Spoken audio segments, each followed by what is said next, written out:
तर मंडळी, ही पोह्याची चकली बनवताना जिन्नस किती लागणार आहेत ह्याच्यासोबत आणि माप कसं घ्यायचं, जोपर्यंत माप परफेक्ट निघत नाही तोपर्यंत चकली व्यवस्थित बनत नाही किंवा ती तेलात फसणार सुद्धा नाही. मापच आपल्याला एकदम परफेक्ट घ्यायला पाहिजे. तर इथे मी जाड पोहे घेतलेले आहेत, जवळपास एक मोठी वाटी, आणि ही मोठी वाटी मी कपाच्या मापाप्रमाणे सेट करून ठेवलेली आहे. अशी कोणतीही वाटी तुम्ही सेट करून ठेवली की तुम्हाला माप घ्यायला अवघड जाणार नाही. तर 1 कप पोहे म्हणजेच एक मोठी वाटी पोहे, आणि ह्याच वाटीने मी इथे 2 वाट्या तांदळाचं पीठ घेतलेलं आहे, म्हणजेच की 2 कप पोहे. 1 कप पोह्यासाठी आपल्याला 2 कप तांदळाचं पीठ लागणार आहे. आणि त्यासोबतच इथे मी पॉलिशवाली मूग डाळ घेतलेली आहे, ते सुद्धा 1 कपसाठी 1/4 कप म्हणजे पाव वाटी पॉलिशवाली मूग डाळ आहे.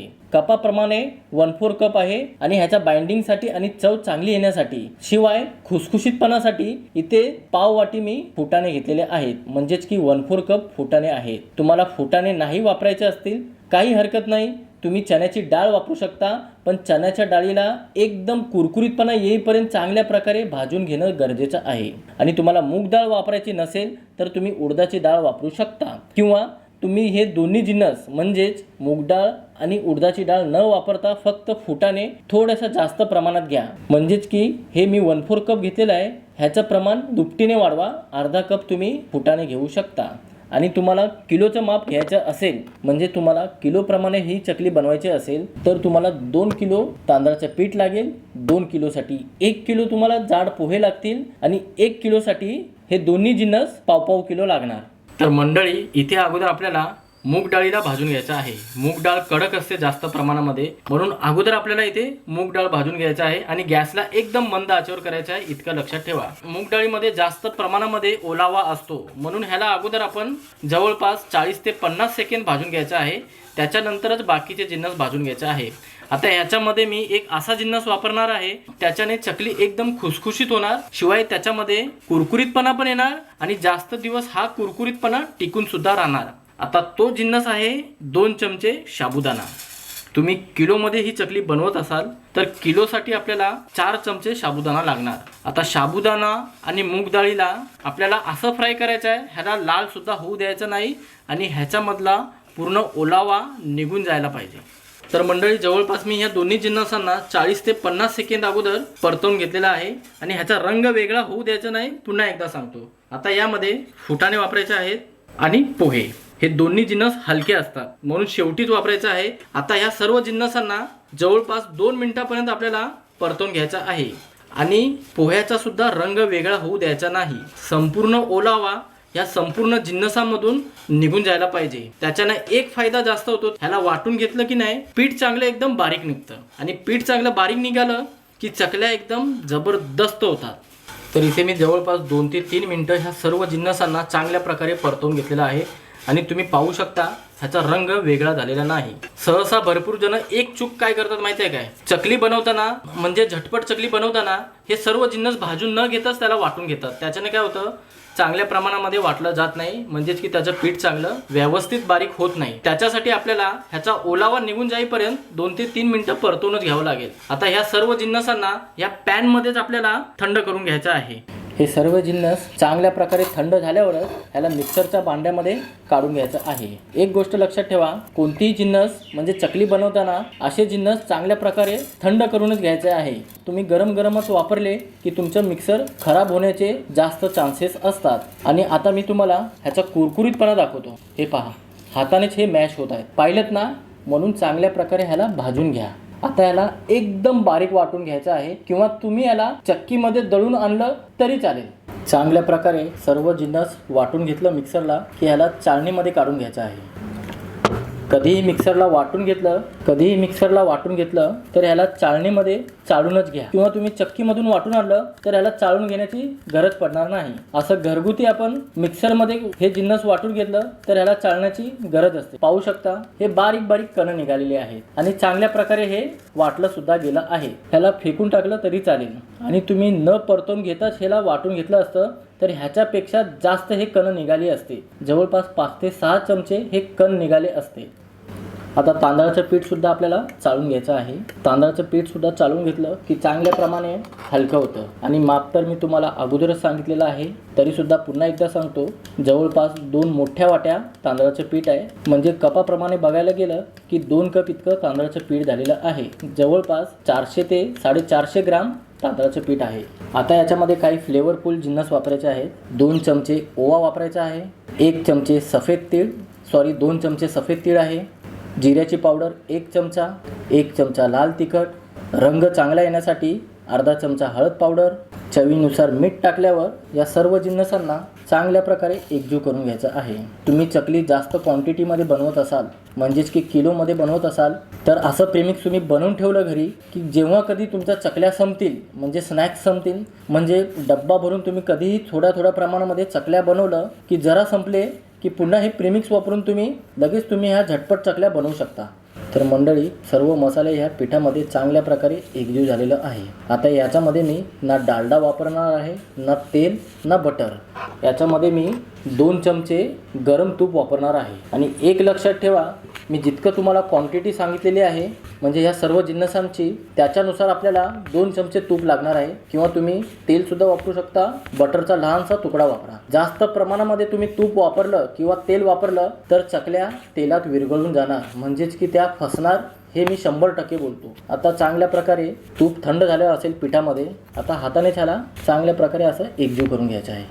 असं दोन्ही हाताने पीठ चांगल्या प्रकारे असं चोळून एकजीव करा. म्हणजे काय होणार, ह्याची मोहनी चांगल्या प्रकारे पिठामध्ये मिक्स होणार आणि पीठ एकदम खुसखुशीत होणार. म्हणजे चकल्या एकदम खुसखुशीत होणार. तुम्हाला तरी एकदा अशी मूठ वळून दाखवतो. हे पहा, जबरदस्त अशी मूठ वळली गेलेली आहे आणि सहज तुटत सुद्धा आहे. आता काय करायचं, थोडं याच्यामध्ये पाणी मिक्स करायचं आहे. आणि आपल्याला सैल पिठाचा गोळा अजिबात नाही करायचा आहे. म्हणजे आपल्याला सैल पीठ मळून नाही घ्यायचं, आपल्याला एकदम घट्ट पीठ मळून घ्यायचं आहे. घट्ट पीठ मळल्यावरच चकलीला चांगल्या प्रकारे काटे निघणार, म्हणजे काटेरी चकली होणार. तर मंडळी, चांगल्या प्रकारे मी एकदम घट्ट पीठ मळून घेतलेलं आहे.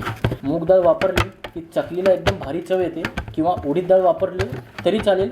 आणि मी अगोदरच सांगितलेलं आहे, दोन्ही जिन्नस न वापरता सुद्धा तुम्ही ही चकली बनवू शकता. आणि पाहू शकता पीठ मी किती घट्ट मळून घेतलेलं आहे. सैल पीठ मळायचं नाही, ही एक टिप तुम्ही लक्षात ठेवा. आता पोहे वापरलेत, पोहे कोरडे नाही पडायला पाहिजे, त्यासाठी आपल्याला इथे कॉटनचं असं कापड ओलं करून घ्यायचं आहे. आणि जवळपास 10 ते 15 मिनटं असंच झाकून ठेवू, म्हणजे पीठ चांगल्या प्रकारे सेट होणार. तर जवळपास 10 ते 12 मिनटं झालेली आहेत. कापड काढूया आणि पाहू शकता थोडंसं पीठ कोरडं पडलेलं आहे, कारण की आपण पोहे वापरले आहेत. म्हणून काय करायचं, थोडंसं हाताला पाणी लावायचं आहे आणि थोडंसं काही सेकंद त्याला मळून घ्यायचं आहे. जास्त नाही, जवळपास 10 ते 15 सेकंद याला चांगल्या प्रकारे मळून थोडंसं लवचिक करून घ्यायचं आहे. असं मस्तपैकी मळून लवचिक केलं की थोडंसं पीठ घ्यायचं आहे आणि याचा असं चपटा रोल बनवायचा आहे. असं रोल बनवून झालं की ह्या चकली मेकरमध्ये आपल्याला हा रोल टाकायचा आहे. आणि आतील बाजूने चांगल्या प्रकारे तेल लावा. थोडंसं इथे चकली बनवण्यासाठी मी इथे असे 2-3 लहान प्लेट घेतलेले आहे आणि वरतून असं तेल लावलेलं आहे. चकली लहान प्लेटावर का बनवायची, चकली एकाच आकाराची निघते. एक लहान एक मोठी अशा चकल्या निघत नाहीत. समप्रमाणामध्ये चकल्या एकदम चांगल्या निघतात आणि मोठ्या सुद्धा निघतात. म्हणून असे लहान प्लेट असले तर अतिउत्तम. किंवा तुम्ही वर्तमानपत्रावर सुद्धा ही चकली बनवू शकता. आणि तुम्हाला चकली बनवता येत नसेल, काही जणांना चकलीचा आकार काढता येत नाही, त्यासाठी काय करायचं, त्यासाठी दुसरा मस्त ऑप्शन आहे. पहिलं अगोदर मी तुम्हाला अशा 2-3 चकल्या बनवून दाखवतो. तर मंडळी, आपण पाहू शकता चकली बघा काय मस्त काटेदार निघालेली आहे. मी माझ्या बायकोची मदत घेतलेली आहे. मला सुद्धा चकली सहसा जमत नाही, म्हणून तिची मदत घेतलेली आहे. आणि पीठ घट्ट असल्यामुळे पाहू शकता मस्त अशी एकदम काटेदार निघालेली आहे चकली. सर्वात महत्त्वाची टिप देतो मी तुम्हाला, कधीही चकली तुम्ही एकाच वेळी 10-15 असं तयार करून घेऊ नका. 3-4 करा. अशाने काय होणार, चकलीचे काटे एकदम व्यवस्थित दिसणार तळल्यानंतर. तुम्ही असं 10-15 एकदाच बनवून ठेवलं तर हे काटे विरघळून जातात, म्हणजे ते बसतात, मग आकार बरोबर दिसत नाही. तुम्हाला मार्केट सारखी एकदम काटेदार चकली हवी असेल तर असे 3-4 बनवून मग त्याला चांगल्या प्रकारे तळून घ्या. आता ज्यांना चकली बनवता येत नाही, म्हणजे माझ्यासारखे भरपूर असतील, तर काय करायचं, असं बटर पेपर घ्यायचं किंवा कोणतंही साधं वर्तमानपत्र घेतलं तरी चालेल. असं लांबट आकार द्यायचा, असं तोडायचे. जास्त लांबट पण देऊ नका, थोडेसे असे बघा, असे लांबट आकार बनवा. म्हणजे कसं कुरकुरेसारखा आकार द्यायचा, पण एकदम लांबट बनवायचा आहे. लहान मुलांना हे असे लांबट आकारचे चकल्या खायला भरपूर आवडतात. एकामधून तुम्ही 2 सुद्धा करू शकता. तर इथे मी अगोदरच कढाईमध्ये तेल गरम होण्यासाठी ठेवलं होतं आणि तेल आपल्याला जास्त कडकडीत गरम नाही पाहिजे बरं का. आपल्याला मध्यम आचेवर मध्यम टाईपमध्येच आपल्याला तेल गरम पाहिजे, मगच चकल्या आपल्याला तेलामध्ये सोडायच्या आहेत. जेवढ्या तुमच्या पॅनमध्ये बसतात म्हणजे कढाईमध्ये बसतात तेवढ्या चकल्या सोडायच्या आहे. हळुवारपणे सोडा, जास्त घाई करू नका. आणि एक गोष्ट मी तुम्हाला खात्रीने सांगतो, माझी संपूर्ण रेसिपी तुम्ही बघा आणि तशीच्या तशी करा. एवढं मी तुम्हाला 100% खात्रीने सांगतो. तुमच्या चकल्या जरा सुद्धा लाकडाप्रमाणे कडक होणार नाहीत आणि तळल्यानंतर जास्त तेल पिणार सुद्धा नाही. जास्त काय तेल पिणारच नाहीत, एकदम खुसखुशीत होणार. महिना 2 महिना 3 महिना बंद डब्यामध्ये सहज तुम्ही ह्याला टिकवून ठेवू शकता. चकल्या तेलामध्ये सोडल्या की नाही, गॅस आता आपल्याला मंद आचेवर करायचा आहे आणि काही सेकंदानंतर चकलीला थोडासा कडकपणा आला की उलटून पालटून 2 ते 3 मिनिटापर्यंत दोन्ही बाजूने थोडासा रंग वेगळा होईपर्यंत तळून घ्यायचा आहे. तर मंडळी, एक 2 ते 2.5 मिनिटं मी चांगल्या प्रकारे ह्याला तळून घेतलेलं आहे आणि उलटून पलटून मस्त कुरकुरीतपणा येईपर्यंत तळून घेतलेला आहे. तर ह्या वेळेस आपल्याला ही चकली बाहेर काढायची आहे.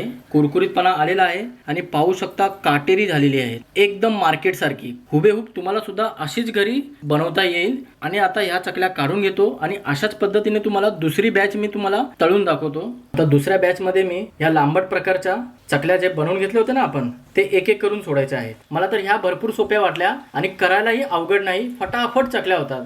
त्या चकल्यांना तर आकार द्यावाच लागतो आणि 4-4 तळून घ्यायला थोडासा वेळ जातो. आणि ह्या केलं की गॅसही जळत नाही जास्त आणि वेळ पण भरपूरच कमी लागतो. आता ह्याला सुद्धा आपल्याला 1 ते 2 मिनिटापर्यंत किंवा 3 मिनिटापर्यंत कुरकुरीतपणा येईपर्यंत आलटून पलटून दोन्ही बाजूने चांगल्या प्रकारे तळून घ्यायचं आहे.